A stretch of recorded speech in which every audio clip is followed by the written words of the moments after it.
அம்மா இருசக்கர வாகனத்தை பத்தி சொன்னீங்க. இன்னைக்கு அம்மாவுடைய எண்ணமே மகளிரை அவர்கள் சொந்தமாக உழைக்கின்ற அந்த உழைப்பின் மூலமாக அவர்கள் பயன்பெற வேண்டும். அவர்கள் குடும்பத்தை காக்க வேண்டிய குடும்ப தலைவி. ஆண்களை விட பெண்களுக்கு தான் அந்த குடும்பத்தில் அக்கறை அதிகம். அதனாலதான் அம்மாவர்கள் வேலைக்கு செல்கின்ற மகளிருக்கு உரிய நேரத்தில் பணிக்கு போகணும், உரிய நேரத்தில் வீட்டுக்கு திரும்ப வேண்டும் என்பதற்காகத்தான் முதல் கட்டமாக அம்மாவர்கள் 3 லட்சம் பேருக்கு அம்மா இருசக்கர வாகனம் வழங்கப்படும் என்ற அறிவிப்பை கொடுத்து 20,000 ரூபாய் ஒவ்வொரு அம்மா இருசக்கர வாகனத்துக்கும் மானியம் கொடுக்குன்னு சொல்லி, அதற்கு பிறகு நான் முதலமைச்சர் வந்த பொழுது இங்கே நம்முடைய சகோதரிகளும் என்னை சந்திச்சு 20,000 பத்தாது, நீ மானியத்தை உயர்த்தி கொடுன்னு சொல்லி 25,000 நான் உயர்த்தி கொடுத்தேன். ஒரு அம்மா ஒருவருக்கு அம்மா இருசக்கர வாகனம் வேண்டும் சொன்னால் அதனுடைய விலையை உயர்த்தி கொடுத்தோம். அப்புறம் வயது நிர்ணயிச்சோம்.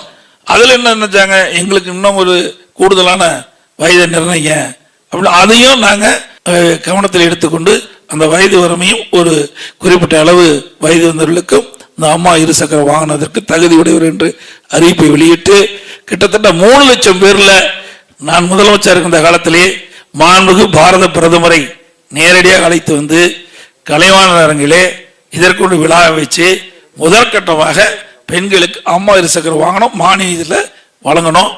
2,85,000 பேர் கொடுத்தோம். அதுக்கு பின்னாடி இந்த அரசாங்கம் வந்து அதையும் கைவிட்டுட்டாங்க. மீண்டும் அதிமுக ஆட்சி நிச்சயம் உங்களுடைய துணையோடு மலரும்.